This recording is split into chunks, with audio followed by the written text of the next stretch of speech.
Hi guys, so in today's video I'm going to talk about a company called Flair Writing Instrument. ठीक है, Flair Writing Instrument is a stationary focus company. मतलब क्या, उनका एक segment जो है, उनके ब्रांड्स लाइक फ्लेयर, हॉसर करके जो पेन है जर्मनी वाला, उनका जो टाइप किया डिस्ट्रीब्यूशन के लिए, they have taken a licence for distributing that products in India. फिर पियर कार्डिन जो मतलब बहुत ही महंगा पेन आता है, वैल्यू एड प्रोडक्ट है. और एक जूक्स करके जो पेन है उनका, तो वो उनका राइटिंग इंस्ट्रूमेंट के लिए. उनका एक हाउसवेयर एंड कंज्यूमर वेयर वाला भी सेगमेंट है, मतलब ये आपका स्टील बॉटल्स हो गए, they are into selling of that products as well.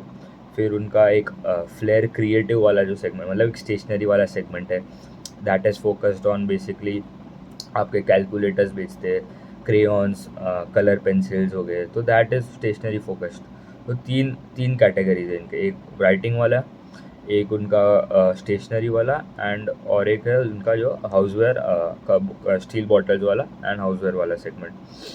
तो इनका अगर देखूँ तो they they have a brand ambassador like Ranveer Singh and Ranbir Kapoor, उनके ब्रांड एम्बेसडर्स हैं. उनका देखे तो उनका sales growth for Q3 of FY25 was around 18% Y.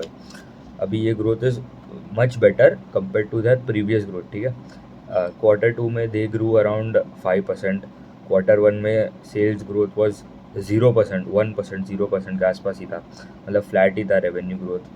And finally they have achieved something better for a consumer company, that is around 18% का sales growth, that is much better. उनका gross profit का growth था around 17%, EBITDA grew 31% and PAT का growth था 54% Y Y, मतलब बहुत ही अच्छा operating leverage भी मिला. तो that is the best combination, sales growth and उसके बाद आपको ऑपरेटिंग लेवरेज भी अच्छा खासा मिल रहा है. उनका अगर मार्जिन देखूँ तो EBITDA margin stand at around 17.1% versus 15.4 quarter on quarter, and PAT margin stand at 12.1 versus 12.9 quarter on quarter. उनका अगर देखूँ तो they are also doing capex भी कर रहे हैं. मतलब उनका अगर देखूँ तो till 9 month of FY25 they have done around 84 crore of capex, and they are targeted, starting में बोला था कि they would do around 95 to 100 crore, मतलब और they are going to do around 10 to 15 crore in the Q4. And FY26 के लिए they are planning to do capex of around 15 to 20 crore, तो मतलब आगे जाके और थोड़ा केपेक्स भी करेगा, तो दैट इज़ गुड. उनका अगर मैन्युफैक्चरिंग यूनिट्स भी देखो तो they have 11 manufacturing units. And उन्होंने this quarter they launch around 55 new products, new SKUs जो बोलते हैं. तो 55 में से उनके 33 नए पेन थे, नए डिज़ाइन वाले. 29 pens focused on the mid to premium segment and the remaining 4 were priced at around ₹10. तो ये हो गए उनके 33 पेन वाले सेगमेंट के. 16 नए स्टेशनरी प्रोडक्ट्स लॉन्च किए, and 3 steel bottles design launch किए नए. तो ये उनका टोटल आ गया 55 न्यू प्रोडक्ट्स ड्यूरिंग Q3. तो ये भी बहुत अच्छा है कि नए प्रोडक्ट्स भी ऐड कर रहे हैं. उन्होंने मतलब एक strategy, they are done partnership with a company call Maped करके, जो फ्रांस का कंपनी है. वो क्या करता है बेसिकली, जो स्टेशनरी प्रोडक्ट बहुत ही 7-8 डेकेड्स ओल्ड कंपनी है फ्रांस का.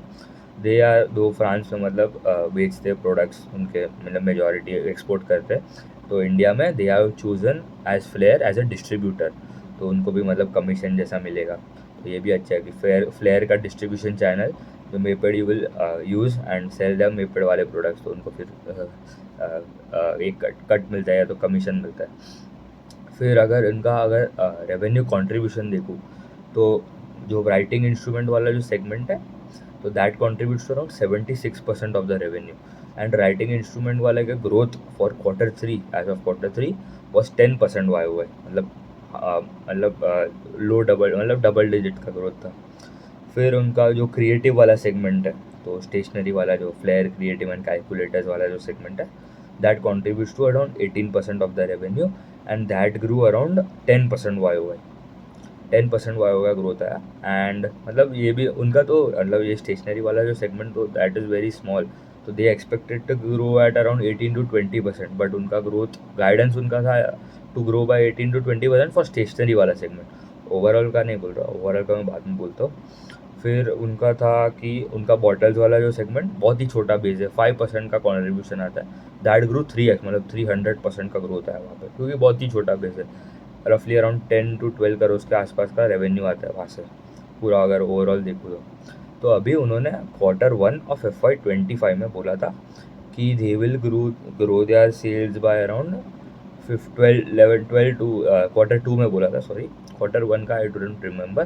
दे told that they will grow their sales by 11 to 12% on a CAGR basis.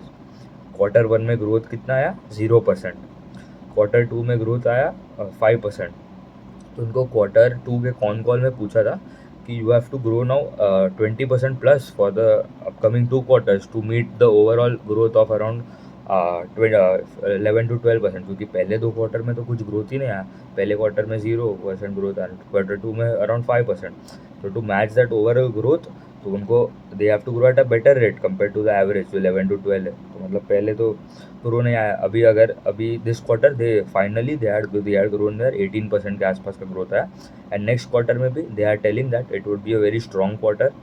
And उसका भी अगर ग्रोथ देखूँ तो they are targeting that 20% plus growth आएगा in Q4 of FY25 to meet the overall target of 11 to 12% CAGR. मतलब 11-12% से growth करने वाला कंपनी है, और उनका ये छोटा भी मार्केट कैप, इतना कुछ बड़ा भी नहीं है.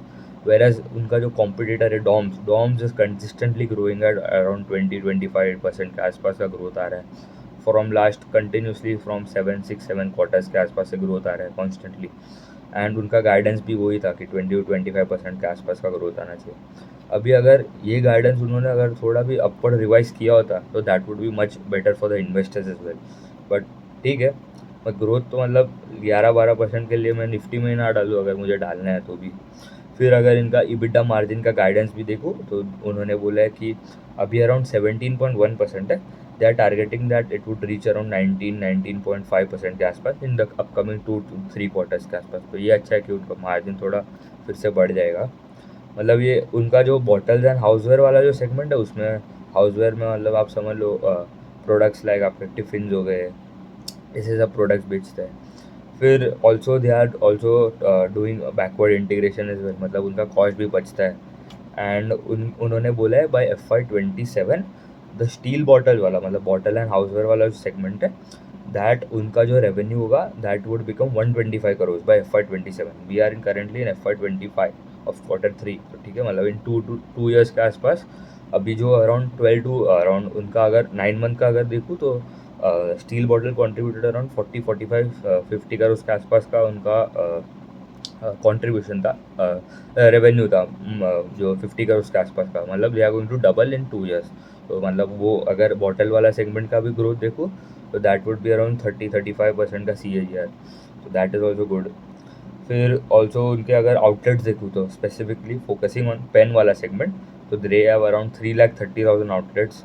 एंड जो क्रिएटिव आउटलेट्स वाला जो क्रिएटिव सेगमेंट है स्टेशनरी वाला, उसके अराउंड 68,000 आउटलेट्स हैं. एंड वो भी आगे जाके they are going to increase as well. तो अभी ऑल दिस कंपनीज देखेंगे तो आप फ्लेयर हो गया, सेलो का ग्रोथ आ रहा है 4%. फिर आपका हो गया Linc degrew by 1%, Kokuyo Camlin degrew by 5%. And Doms जो मतलब आउटलायर है, जो उनका तो ग्रोथ आया चलो 36% है, बट उसका जो एक एक्विजिशन किया था उसके बिना दे ग्रू बाय 21%.